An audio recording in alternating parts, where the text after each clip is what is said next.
Hello there everyone, it's time for part 19 of The Land of Roar by Jenny McLaughlin. Now, the last night, when I was reading it got very, very scary because we heard that scratchy voice of Crowky, the one that always makes me have goosebumps and puts me right on the edge of my seat. So let's see what's happened now. Crowky has got them locked inside the chamber with Grandad. Let's have a look. Crowky steps out of the shadows and stares at me. His hair is sticking up even more wildly and he's still wearing Grandad's t-shirt, only now it's ripped and grubby. Suddenly he grins and his smile is so wide that a couple of stitches pop open and some straw floats to the ground. Amazing! Roar's mighty masters, Rose and Arth Trout, simply walk into their very own dungeon. Let us out, I say, standing as close to the bars as I dare. Rose appears at my side. Let us take our Grandad and go home, she says. You never have to see us again. Crowky's eyes grow wide. Oh, but I want to see you, Rose. I want to see you all the time. What do you mean? His stick fingers grip the bars.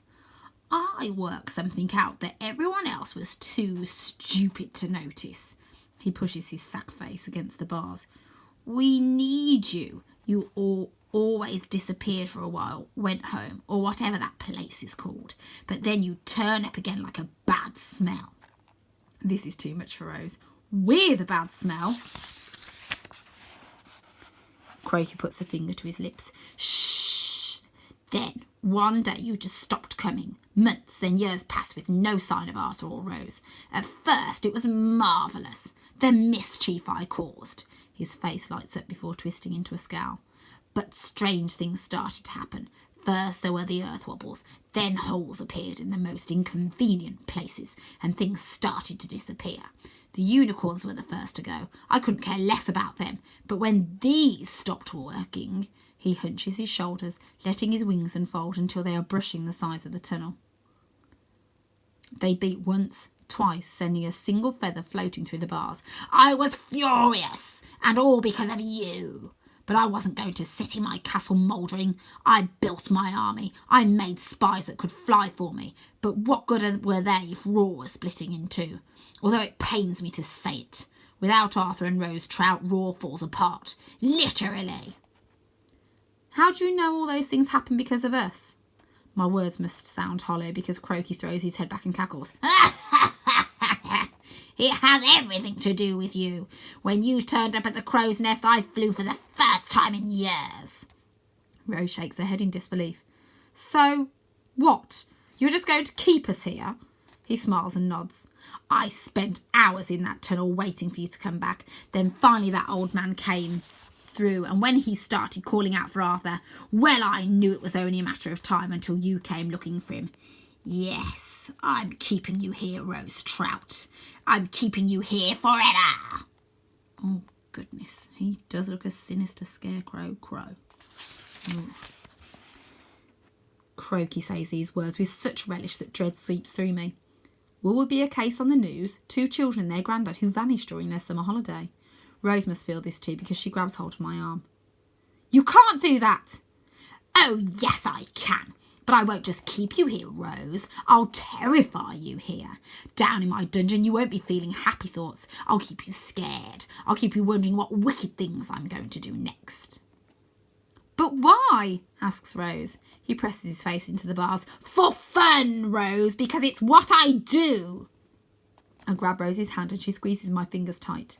I've enjoyed waiting for you to find your way here, Crowky continues. I've managed every little moment of panic you've had, every scare, every pinprick of fear, and it felt good. This is too much for Rose. Let us out! You can't keep us here! Yes, I can, Rose, but I won't keep the old man. I have no use for him now that he's lured you to me. Well, except as food. With a grin, Crowky grabs the lever set in the wall and yanks it down. A groaning, clanking sound throbs through the chamber, and the stones under our feet start to tremble. Then the whole floor starts to slide back, taking us with it. Rose! Arthur, says Grandad, what's going on? When we turn around, we understand. The floor of the chamber is disappearing into the walls and a gaping hole is opening up. If the floor doesn't stop moving soon, Grandad's going to be stranded. Without stopping to think, I run forward and jump. I land on the edge of the platform with my legs hanging down in the hole. I quickly pull myself up and rush over to Grandad. With a sudden thud, the floor stops moving. Now a great pit lies between us and Rose. She stares at us through the smoke drifting out of the pit. "What did you do that for?" she cries. That's when I realise I've left her all on her own. "Yes, Arthur, that was a very foolish thing to do." Crowky's voice echoes from somewhere above. He must have left the doorway because he's now staring down at us from the gallery. He paces up and down, his wings fluttering with fidgety excitement. "I'm not going to let your pathetic heroics ruin my plan. I've been looking forward to this for such a long time." Grandad tugs on my sleeve. "What's in that hole, Arthur?" I crawl to the edge of the platform and peer over. A disgusting smell drifts out of the pit, a mixture of meat, sulphur and something that reminds me of the reptile house at the zoo. Fear prickles over my skin as if my body can sense danger, and then far down in the pit I see movement. I wonder what it is. Something is crawling towards me. "What is that?" I whisper. Crowky leans over the wall of the gallery and cackles. "Someone very, very hungry. But don't worry, she only eats food from her special feeding area." "Oh no, your Grandad appears to be chained to a special feeding area." The huge, gnarly creature creeps higher up the wall and into the dim light. She has red eyes and thick, cracked skin. Black smoke seeps from her nostrils and her teeth glint in the darkness.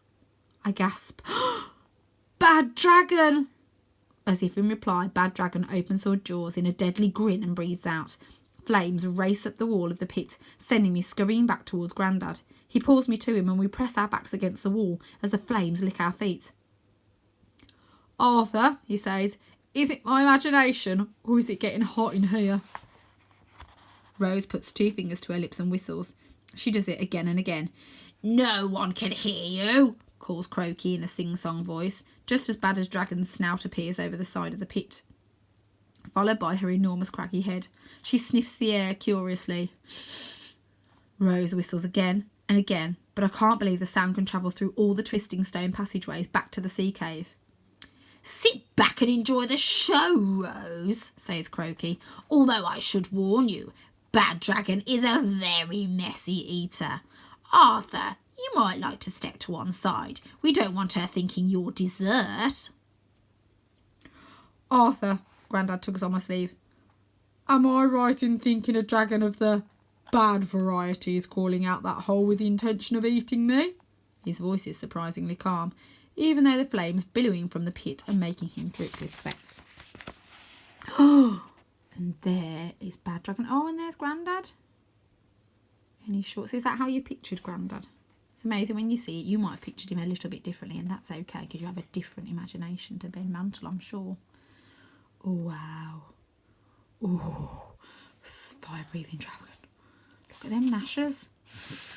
Ooh, I like daggers. Yes, that's pretty much it. We're sitting in a feeding area. He tries to push me away. "Then get away from me!" I shake my head and watch as Bad Dragon starts to heave herself out of the hole. "Rose!" I shout. "Can't you stop her? You used to be able to make her roll over with one click of your fingers." "Good girl," says Rose gently. "Kabum tubum a bummy." Bad Dragon twists her head towards Rose and stares at her, eyes narrowed. Suddenly her jaws snap open and she sends out a blast of fire that makes Rose stagger back. Crowky laughs. "You're just a tasty morsel to her now. No different to any of the other snacks I tossed down there." Bad Dragon's claws grip the edge of the pit and her eyes slide backwards towards her feeding ledge and me and Grandad. And that's when I hear a distant thud, thud, thud of pounding feet. Bad Dragon hears them too and tilts her head slightly. The thuds get louder and there's a smashing sound as if something is bashing against the walls of the tunnel. Then there's a huge crash as something slams into the door. The thick wood splinters, but it doesn't break. Up on the gallery, Crowky snarls with annoyance. "Ah!" Suddenly, Wind's face appears at the bars. His eyes widen in horror. "Guys, I don't know if you've noticed, but Bad Dragon is like right there." Behind him I can see two large bodies, one red and the other blue. It's Pickle and Vlad. Rose runs to the door. Help me get Pickle and Vlad to breathe the fire on the door. We need to burn it down. Arthur, you distract Bad Dragon. What? How do I do that? Think of something. Rose starts issuing a series of obby-dobby commands to Pickle and Vlad. All Bad Dragon's greedy attention is focused on Grandad. Oi! I shout, waving my arms around and moving away from Grandad. Over here, you big ugly beast! Bad Dragon ignores me and snarls at Grandad, singeing the end of his blanket. I feel in my pockets and pull out the first thing I find. Grandad's carrot keyring. I hurl it at Bad Dragon's head, but with one puff of fire she turns it into ash. At least I've got her attention. Her eyes narrow again and she stares at me hard. Arthur! Do something! Quickly! Cries Rose.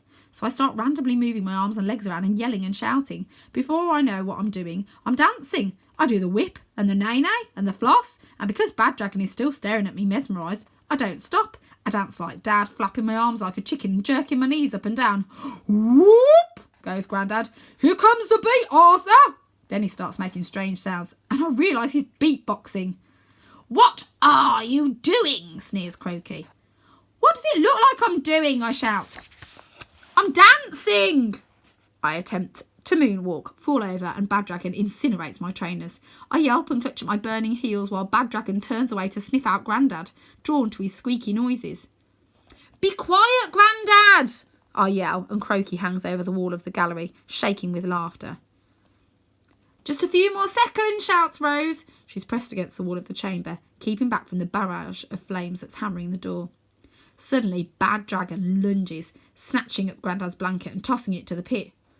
Blimey! Cries Grandad. I cut my hands round my mouth. Win! Chuck me your wand! From the hatch in the door, Win's wand comes flying through the air. I make a grab for it, but it doesn't quite reach me and lands on Bad Dragon's back. Before I can take a step towards it, there's a bang and a flash of pink stars, and suddenly Win is sitting on Bad Dragon, his mouth hanging open. I did it! I did an awesome spell! Did everyone see? I just said the first thing that came into my head, and I flew, or disappeared, or dissolved, or something. Bad Dragon whips her head round to see who's making all the noise, and that's when Win realises where he is. Oops. Oh, Bad Dragon looks quite pleased with that. Oh! I'm sitting on Bad Dragon! Help me, Arthur! Help me! With one twitch of her body, Bad Dragon tosses Win to the ground. I drag him back next to Grandad, and then the three of us sit squashed together as Bad Dragon leans over us. Her black tongue starts flicking around our faces like she's tasting us one by one. I shut my eyes as she turns her attention to me. The heat is almost unbearable, and the stench of sulphur makes me dizzy. Just when I think I can't stand it any longer, there's an almighty crash, and I open my eyes to see Pickle forcing his way through the burning door with Vlad close behind him. Go Pickle and Vlad. Bad Dragon must think they're after her food because her spikes ripple and she breathes a blast of flames right at them. Vlad responds with his own barrage of fire, and their chamber becomes an inferno. Grandad, Win and I cover our heads to protect ourselves from the sparks that rain down, while Vlad and Bad Dragon battle with fire. Rose guides Pickle closer to the edge of the pit. Win! Arthur! Move! She calls before instructing Pickle to belt the bows, Trebanes! All it takes is one carefully directed flame and Grandad's chains turn into molten liquid. Oh, oh, oh! He cries, rubbing his ankles, but Win and I are already pulling him up. Above us, Crowky screams with rage. Ah! He can't move. He's trapped on the gallery by the flames. Rose leads Pickle even closer to the edge of the pit, and he stretches his neck towards us. He can't quite reach, but Win is still able to jump across onto his huge head. Next, it's Grandad's turn. I can hardly bear to look as he leaps blindly towards the dragon's head, but Win grabs hold of his cardigan and hauls him to safety. I follow, then the three of us slip and slide across Pickle's neck until we're squashed together on his back. Rose helps me down, but waves Win back. Stay on Pickle, she says. Get Grandad out of here. Oh no, says Grandad, shaking his head. I'm not going anywhere without you two. I'm still the grown-up here. Grandad, Rose's voice is firm. We know what we're doing. You're in our world now. Stay with Win and we'll follow on Vlad. Then before he can protest, Rose slaps Pickle side and cries, Gobet about above Hobea! Pickle spins round and Grandad has no choice but to throw his arms around Win as they lurch through the smouldering door and disappear down the smoke-filled passageway. Rose and I run towards Vlad. A cry makes me look up. Now the flames have stopped. Crowky standing on the edge of the balcony. He throws himself towards us, wings spread wide, screaming, "You will never escape!" Rose has scrambled onto Vlad's back. "Arthur!" Her hand stretches towards mine and I take a leap and grab it. I'm climbing up Vlad's back when a scratchy hand clamps around my ankle. As Vlad lumbers towards the doorway, Crowky tries to drag me off the dragon's back. I kick out again and again and manage to wrench my foot free just as Vlad jumps forward. I keep hold of Rose's hand as we tumble out of the chamber and into the darkness of the passageway. Vlad picks up speed and I pull myself onto his back as flames and smoke and Crowky's cries of rage chase after us.